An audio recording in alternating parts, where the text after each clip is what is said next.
there, America. I'm Leslie Marshall. Welcome back. Only true democracy in talk radio, of, for, and by you. Joining us tonight is coordinator for conservatives concerned about the death penalty. Now, this is kind of odd. I'm a liberal progressive Democrat who's in favor of the death penalty. And Marc Hyden, our guest in this hour, coordinator for conservatives concerned about the death penalty. Well, I have a feeling where he stands. But here's an example where you can't just take that paintbrush and say, left, right, black, white, or in this case, red, blue. Also a case of where somebody reached out to me and said, hey, check out our organization. And I did, and I liked it, and so did my producers. And here you are, Marc. Good evening and welcome. How are you doing tonight? So much for having me on here. Oh, we appreciate having you on. First of all, tell folks who are not familiar with your organization, although it may sound like a no-brainer, conservatives concerned about the death penalty. First of all, when did the group get its start, how and why? Sure. Well, a few years ago, there were several conservative legislators in Montana who realized that each of them had their own concerns about the death penalty, and they started a coalition. And as that grew, the grassroots actually demanded that a national group be created. So in 2013, this year at CPAC, we actually had our official debut there. So we're a fairly new group. We're questioning the alignment of capital punishment with conservative principles. And, our main goals are really to shatter the myth that conservatives blindly support the death penalty, because they don't. And we're trying to get out there some grassroots and grass tops advocacy and try to continue the dialogue among conservatives. When we think of the death penalty, I think just having your group, Marc, conservatives concerned about the death penalty, is an example of something that I've been saying. Something that I've noticed in elections and via polls, and perhaps because I'm living in California these days. But I think that, when people say America's swinging to the left, I really don't think it's that way entirely. Although I do think on societal issues and social issues, there is more of a swing to the left. And I think on fiscal issues, there is more of a swing to the right. Would you agree with me somewhat? I think there's a lot of merit to what you're saying. I don't know if it's necessarily a swing to the left or maybe a swing to some more libertarian views. But yes, a lot of the ends are the same. Marc, is your organization, would you say, because you just said libertarian views, is it a libertarian organization? And I say that because many, many, many years ago, when I lived in San Francisco, civil libertarians were much more liberal than those that define themselves as civil libertarians today. And many civil libertarians would even call themselves conservatives, as your group is called conservatives concerned about the death penalty. So is your organization comprised of people who are civil libertarians, or do you have a mix of Republicans and civil libertarians in there who are just more conservative and, as your title of your organization would show, concerned about the death penalty? I don't want to label people individually. A lot of people call themselves conservatives, and I don't know if that makes them a big L libertarian or if that makes them a Republican. I would say probably the majority of them identify as Republicans. I haven't done any polling, but I do know that we have some strong support in both groups. Well, we're going to be taking a break, but when we come back, we'll continue talking with Marc Hyden, coordinator for conservatives concerned about the death penalty. When we come back, we'll find out why he and these other conservatives are concerned, what's concerning them. And actually, this is an area that I think we agree on, and one of the reasons I wanted to have him on. What is it? Well, you'll hear when we get back. In the meantime, check out the website, conservativesconcerned.org. That's conservativesconcerned.org. You can follow them on Twitter at CCATDP. I'm Leslie Marshall. When we come back, we'll continue with our guest, but keep in mind, the show is yours, of, for, and by you, so when we have a guest, it's up to you, not just to listen, but to participate. If you'd like, give us a call, 888-6-LESLIE, tweet us, follow me on Twitter, at Leslie Marshall, or shoot us an email through the contact page on our website, lesliemarshallshow.com.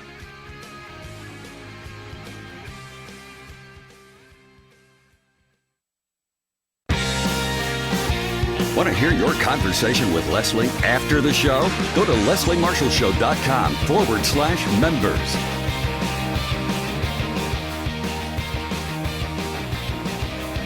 And we're back. How you doing, America? I'm Leslie Marshall. Do you hate being stuck waiting somewhere? Well, I do. I'm very impatient, and I'm more impatient when I'm asked to wait. But, I've taken advantage of that time because I use something that you need to use. You need to figure out, right, and find. And I'm going to tell you how. Just hang on. And that's called Go to My PC.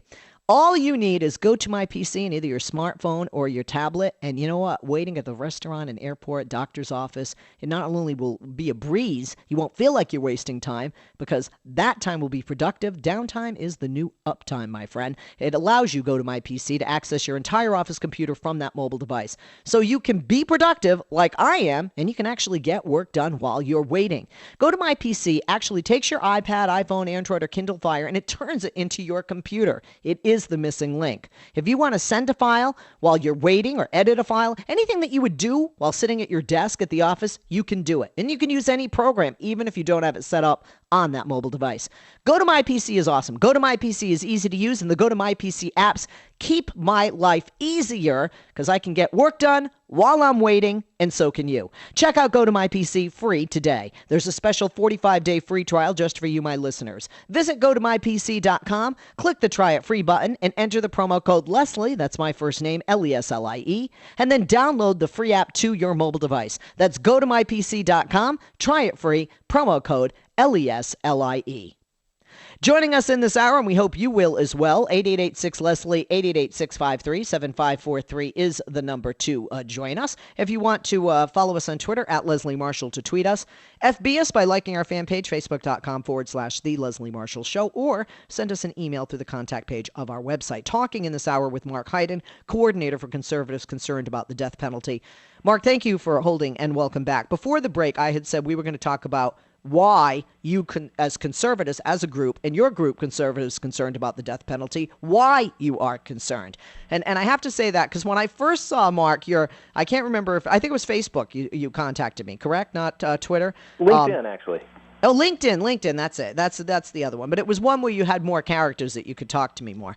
And when you sent me a note, the first thing I thought, Marc, honestly, when I saw conservatives concerned about the death penalty, no offense, I thought, here's some guy that thinks I'm on Fox, therefore I must be a conservative. Or here's some guy sees, oh, she's a talk host or a broadcaster, must be conservative. Because I do have people that, don't do their homework or don't know who I am, whatever, and don't know my views. So then when you started your pitch, so to speak, I was like, aha, even though I'm in favor of the death penalty, there are issues I have with the death penalty or concerns that actually you and I are on the same page about. And I am a liberal, and you are, or your organization is, conservative-based. Marc, so tell folks listening, why are conservatives concerned about the death penalty?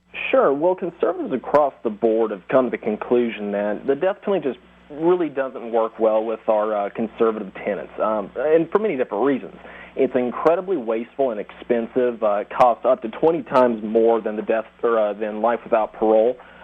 With comparable cases. The state of California, just since the 70s, has spent $4 billion maintaining that program. But it also reaches down to the local level. Jasper County, Texas, they were forced to raise property taxes by 7% to pay for one trial. But beyond that, and probably, I believe much more importantly, there's an unacceptable probability of executing the innocent. Regardless of good intentions, the judicial system is not right 100% of the time, and for every 10 people that are executed, at least one is released because they were wrongfully convicted, while several others are being executed even when there's serious doubt. And there's a litany of other ones as well. It's a failed policy for victims' families. It's a decades-long process that re-traumatizes them. It's unfairly administered, and it's failed as a deterrent. That's what one of the things it's supposed to do, but it's been a complete failure as a deterrent. And a few of others that I've had people come up to me, especially at CPAC, where we debuted. Some believe it gives the government too much power. They're weary of a program designed to kill U.S. citizens. And many pro-life individuals have come up to me and said it's just inconsistent with their views of protecting life from conception to natural death. And these are the main reasons that keep being echoed to me. Well, one, I'm glad to hear that pro-lifers are actually, waking up and not being, hypocrites because, I'm pro-choice and people used to say to me, well, therefore you should be in favor of the death penalty. That's not why I am. I do agree on two of the three areas that you spoke about with your organization, Marc, and with you. And first and foremost, deterrent. The death penalty is not a deterrent. The death penalty is not a deterrent, and I believe it's not a deterrent because we do throw people onto death row for approximately, 12 to 14 years. And then we'll get to the cost that's associated with that. And, appeal after appeal after appeal after appeal. And then laws change within the states. The penalty is abolished in certain states, and then there's or the sentence is commuted, or governor gives them a gift of life in prison with no chance of parole rather than death, and the list goes on. But it is not a deterrent, and the death penalty as we know it in America. Now, you may say, so why are you in favor of it? I am in favor of the death penalty. However, I feel that the death penalty would be a deterrent if we were to execute people quicker, which does not lead in a positive manner to your talking about the probability of executing the innocent. So I have a question for you. Sure. In 2013, you're very familiar with the Innocence Project and other organizations like that throughout the country. Mm-hmm. There have been hundreds, if not thousands, of people released, not from death row, certainly a number from death row, but also just in prison, incarcerated inaccurately. They're innocent men, usually. I don't believe I've seen many women released, to be honest. And many of them African American. And this actually also speaks to the problem with the lineup, people's memory, 2, 4, 5 years later, how a white person more easily identifies somebody of their own race, so does an African American, an Asian American, the list goes on, Hispanic American, the list goes on. But in 2013, where we do have DNA, and where DNA is entered into the system for every offender, it's not just a sexual offender anymore, and we do have a database that is linked on a federal level. States can communicate with each other through this database, and with DNA, one, and two, because there is such a lengthy, often more than a decade, appeals process, do you really think the probability of executing an innocent individual is that high? In the past, I agree, but many of the people that were released, or anyone who was executed, it's happened wrongfully, was not in a system that we have now with DNA, which is huge, one, and two, with the kind of appeals process we have, because it seems like we have more loopholes for people to get off, more defenses out there. Well, DNA evidence is actually only available in 5 to 10% of criminal cases, so it's not as prevalent as you might think. And as the appeals process goes on, it's not that easy to introduce new evidence like DNA if it's available. I mean, the appeals process is to see if they had a fair trial, not to introduce new evidence. So to get that back in there would be very tough, and the rarity of having DNA even available is a major problem. So there's still a huge risk of executing innocent people, and we as conservatives and everybody, that's unacceptable. When you talked about conservative tenets, what are the tenets of conservatism? Well, I believe that might be a philosophy for each person to say, but I would believe pro-life policies, fiscal conservatism, and limited government. Okay, so where does death penalty fall under what you just stated? I don't believe it would agree with any of those tenets. The death penalty is a bloated, wasteful program that runs the risk of killing innocent people, so it doesn't fit with any of those. So what if it were cost-effective? Because it is not currently. I agree with that. If it were cost-effective, is it still okay because there's still the risk of executing an innocent person? No, I mean, it would have to satisfy all of those for me to think that it was permissible, and it's not just those three. There's other issues as well that resonate to me. I mean, you look at victims' family members. This re-traumatizes them over maybe up to 40 years of appeals. So no, it would have to satisfy all of them and many more for this to be a viable program. And many people have tried to fix it, they've tried to amend it, and it just never works. But I can't agree 100%. And on that it never works. Let's take Johar Tsarnaev in Boston right now. One of the reasons many would say that he is cooperating with authorities is because the discussion of taking the death penalty off the table came up very early on. And the death penalty is often used as an ace up the sleeve by prosecutors to get individuals to turn on other people, whether it be gang or mob related, or with any crime, and it doesn't even have to be a federal crime. We have seen people we have seen people that turn. I'm curious what to see is going to happen in Ohio, because I'm not sure if they can seek the death penalty for this, and you have 3 brothers, and somebody's going to have to turn on somebody here. You know what I mean? Somebody's going to save their own skin in the end, and criminals have no problem saving their own skin, obviously. So what about the fact that the death penalty may not be a deterrent currently the way it is executed, excuse the term, in America, but that it is in our legal system a very strong bargaining chip for litigators, obviously, for both prosecution and defense, if information can be obtained from that defendant? Well, I wouldn't support using it as a bargaining chip. We actually have several cases of kids, 17, 18 years old, who were arrested, accused of murdering somebody. They weren't aware of their rights, as most of us are, and they were interrogated for 14 hours and said, "You're going to get the death penalty. You need to go ahead and tell me that you did this." And they've admitted it after being interrogated because they were worried they were going to get executed. And they've recanted afterwards, but that's already in the record. And they've gone to jail for this, and they had to go through an appeals process to try to get out. So this, I don't believe it should be used as a bargaining chip. That opens up many other issues. But if somebody has no death penalty, playing devil's advocate with you here, then they can say, so what? I go to life for prison. I get 3 square meals a day, got the gym, can watch Oprah, got my buddies, my drugs, my gangs. I mean, you know, it's a whole society in prison. And as a matter of fact, for people that keep going in the system and out of the system, they're pretty much going to go to prison for most, if not the rest of their life. So how different is that? Is that a deterrent, taking it off the table entirely? I don't know anybody that wants to go to jail. I know some people say that it's an easy life or that's comfortable, but I don't know anybody that would actually want to. So, I mean, jail is definitely a deterrent for most people. I mean, I believe that jail is definitely... Wait. If jail is a deterrent for most people, then why do we have in some states nearly an 80% recidivism rate?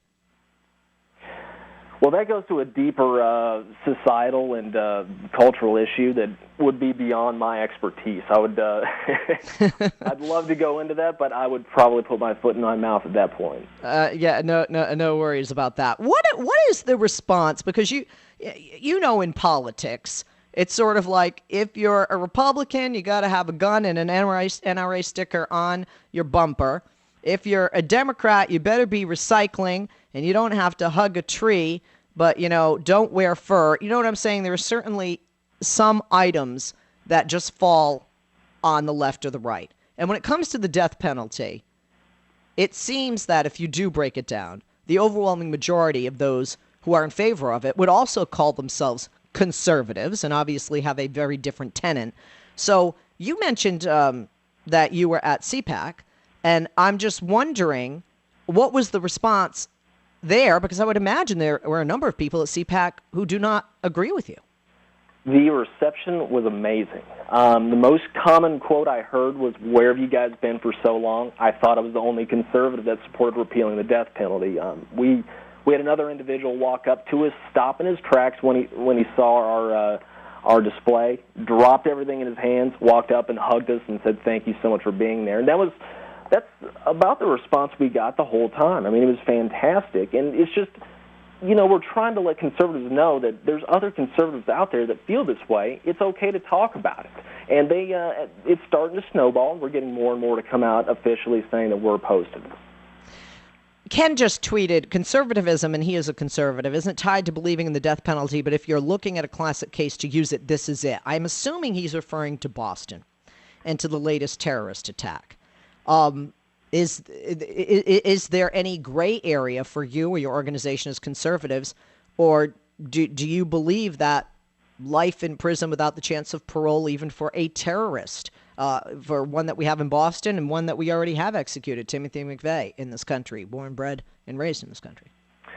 Well, when we speak about Boston, I mean, any terrorist act or tragedy is like that. My heart goes out to the victims, survivors, and their family members and friends.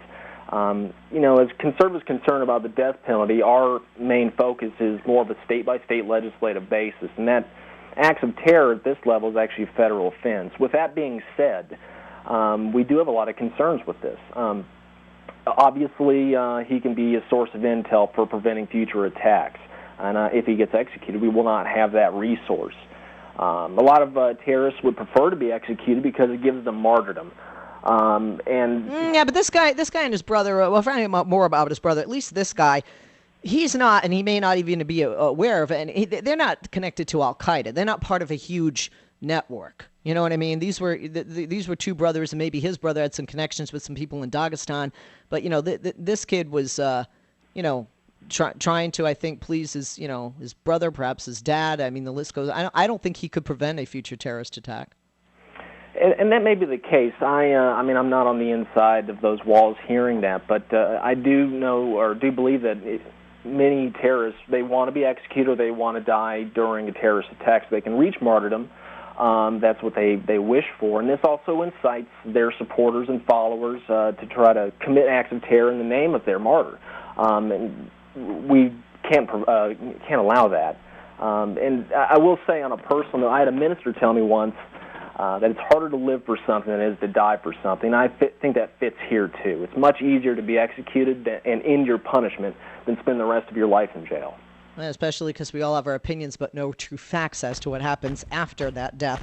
But thank you for reaching out to me, Mark. I really enjoyed having you on tonight. Marc Hyden, coordinator for conservatives concerned about the death penalty. And he was with the NRA, my favorite organization. No, I'm just joking, Mark. I'm just joking.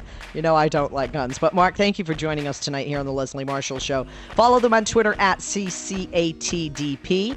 And then the website, conservativesconcerned.org. I'm Leslie Marshall, Talk Radio News Service, live from the nation's capital right after this. Leslie Marshall.